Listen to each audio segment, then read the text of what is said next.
Hi there, Sherls here. Thank you for stopping by on my channel. If you are new, welcome. I hope you like it here and subscribe. If you are my follower, welcome back. In this video, I'm going to share my thought process covering the second signature of my paperback slim journal. If you missed the first signature and how I cut the paperbacks, you can find the link to the video in description box. I set up my working surface. I have my digitals and my scraps on this side. I have vintage sewing pattern, and I have Nana Sewing Room ephemera on my ephemera holder folio. Now, let's work on the second signature, a sheet by a sheet. So I'm just going to put this aside for now. This first sheet, there is no prints here, which is great. I can use it as is as for writing spot. But I noticed a thorn here, which is not great. And also this ugly mark here from the holder that I ripped off. So what I'm going to do, I'm going to put small ephemera on this side and in this side just to cover this thorn. And I'm going to make tuck spot to cover this up. So I'm looking through my ephemera holder to find something that can work to cover this up. Just too big. I mean, I'm seeing this. It's too small. How about this ticket? It might be cute. Put a ticket here and then some collage. That will be very cute. I can even make it as like a tuck spot or something. So that's what I'm going to do. I'm just going to, it's already tired. I'm just going to put it here for now. And for this one, that will work. Let's see if I have something else. Oh, yeah, this will look great. I can put this on this side like this, so I have a pocket, and then maybe pull up a collage underneath it, so it will look even cuter. So yeah, that's what I might do with this. I'll just lift this off for now. So this sheet is done, and I will do the same thing with this one. I'll just put something like here now. And on this second one, this quadfold, oh yeah, I'm going to cover this up for sure. Looking through my paper to find something that will fit on this part. Oh, let's see. So I don't need to cover this. It has a little bit hole from the staple, but I don't really mind it much. And this side, so if I cover it like this, I will still have a little bit gap here. And if I do something like this, I have this gap.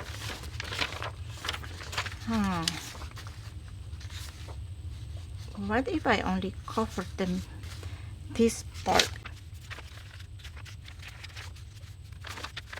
Does it matter if I cover only partially here? Just like this and this. No, it doesn't, so I'll just use it like this. Cover on this side. I might also leave this open for a pocket. So this one is good. Oh, this is great. I don't have to do anything. I would like to keep this as is, as a writing page. So yeah, nothing need to be done. Put it aside. Great. Next one. This is also great, except that I have a lot of these holes here. So I'm thinking of covering it up. Let's see if I can cover it up with the sewing pattern. This one is a P2PC. Let's find a pattern that doesn't have a lot of black lines. Oh, this one is great. And a big sheet too. Oh, this one that will be better. Just put it aside for now. So cover this like this with the print on the other side, so I have a good spot to, a good surface to write on. And on this side, I don't really mind actually with this one, so I can do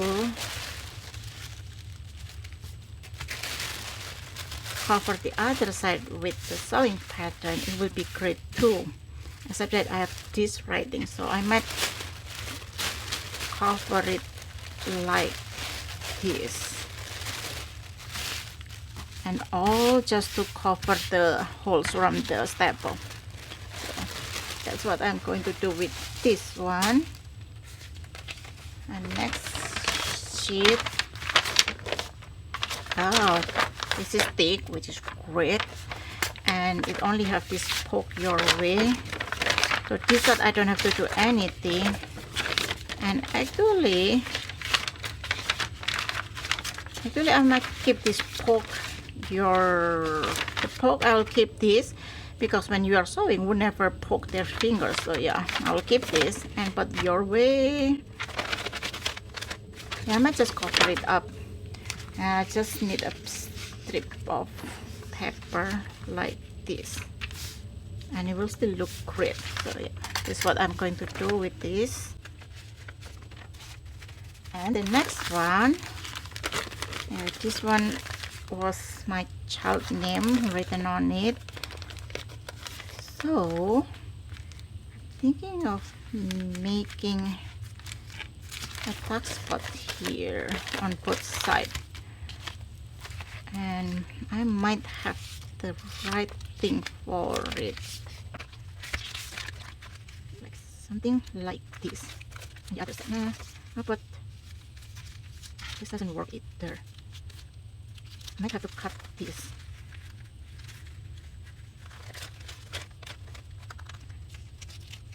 I kind of like this shape, so yeah, I might have to trim this off. Yeah, I think I will just trim this off later, and then kind of upside down actually. Let's see. It's quite big too, so what if I put an envelope?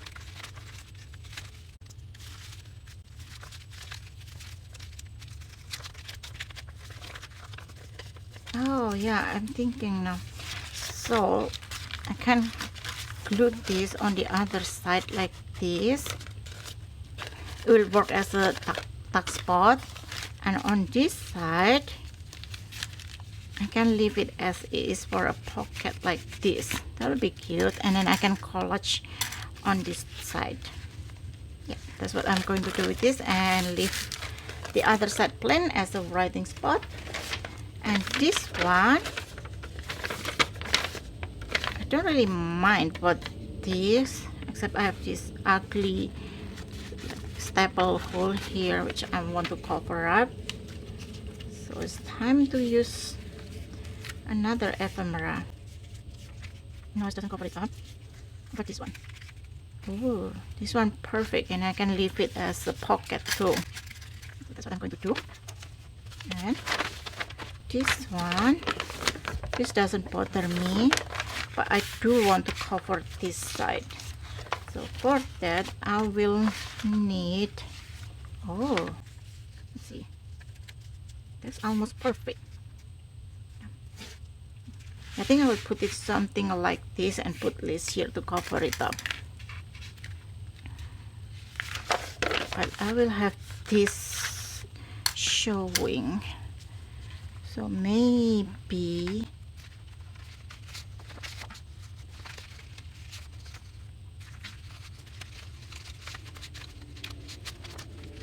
I think I will use this one because it's plain enough, so it can be used as a writing spot as well. And I'm just going to trim this edge.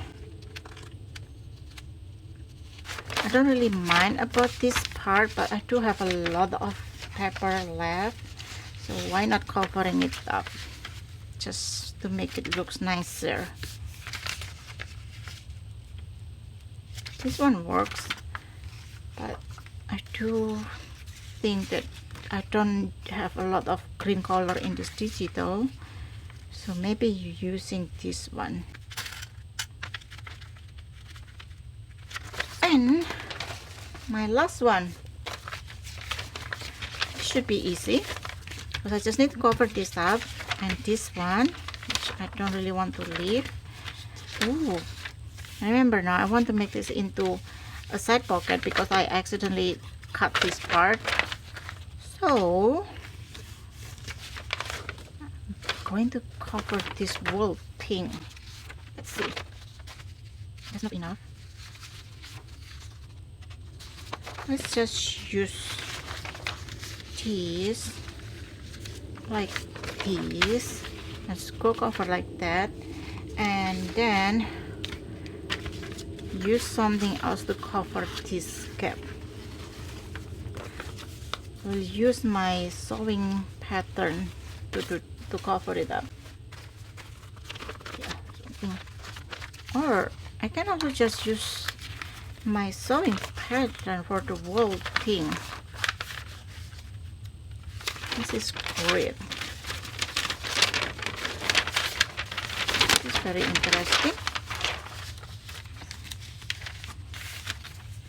Cover that one and this side here. Yeah, that's what I'm going to do.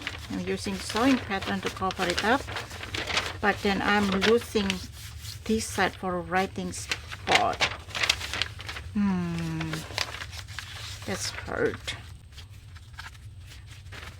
I like to keep this as a writing spot. I like to leave my journal writing spot as much as possible. So possibly just do something like this just to cover it up. So it can also be used as a writing spot. And on this side, I still like to use my sewing pattern. So yeah, I might just use my sewing pattern for this side. Yeah, so that's what I'm going to do. So I'm going to glue this temporarily, and then I will show you how it looks. This is my second signature. I glue the part that I can glue, and I use paper clip to keep together pieces that I want to sew and then glue later. For this sheet, I want to sew the joint of these two sheets of paper, and then later I'm going to glue this and then sew around the edges. And this is the other side. I keep it blank. And this one, I made it into a pocket here. And later, after I sew the page, I'm going to attach this and keep it as a tuck spot here, a hidden tuck spot. And the other side, just keep it like this. And later, after sewing it again, I'm going to put some collage to decorate it. And it's just, this one pretty only plain. I just put this piece of paper, keep this poke, and I'm going to sew around it. And this one, I haven't glued it because I want to sew on this joint, and then glue it and sew it on the other side. I already glued it, and I'm going to sew, and then again later I'm going to put some collage here to use up my ephemera. This I keep plain, so it's nothing fun. And this one be sewn, and then it will be sewn around it, and put some laces and decoration on the edge. And this one, I haven't glued it because I want to sew around this piece. And now later it will be like a tuck spot, and then I will glue this for some decoration. Or maybe I will leave some part open so it can also be used as a tuck spot as well. And this is the first page. Oops, this still needs more glue. But this pretty much it. I use this as a decoration to cover up the holes, if you remember. And this will be on the top. After I glued this envelope in, I just realized that it'd be better if I sew this thread winder on the paper first. So later this will be a challenge for me to sew this without sewing the envelope. But that's pretty much what I have for now. And I realized that I still have a lot of papers here. So what I'm going to do, I'm going to make a third signature of camera, and then in the next video I will share with you how I'm going to alter this cover that I already made to accommodate 3 signatures without making the pages poking out too much, because remember that I put this together thinking of making it only into 1 or 2 signature, and if I have 3 signatures, this cover will make my pages poking out too much, which I don't like. Also, I realized that I don't have a lot of pages that's very tall like this one. So in the third signature, I'm going to make a lot more tall pages, and then I might also rearrange the pages into 3 signatures, and I'll be back with the next video showing how I'm going to alter this cover and finish it for these 3 signatures. Thank you for watching. Happy crafting. Bye.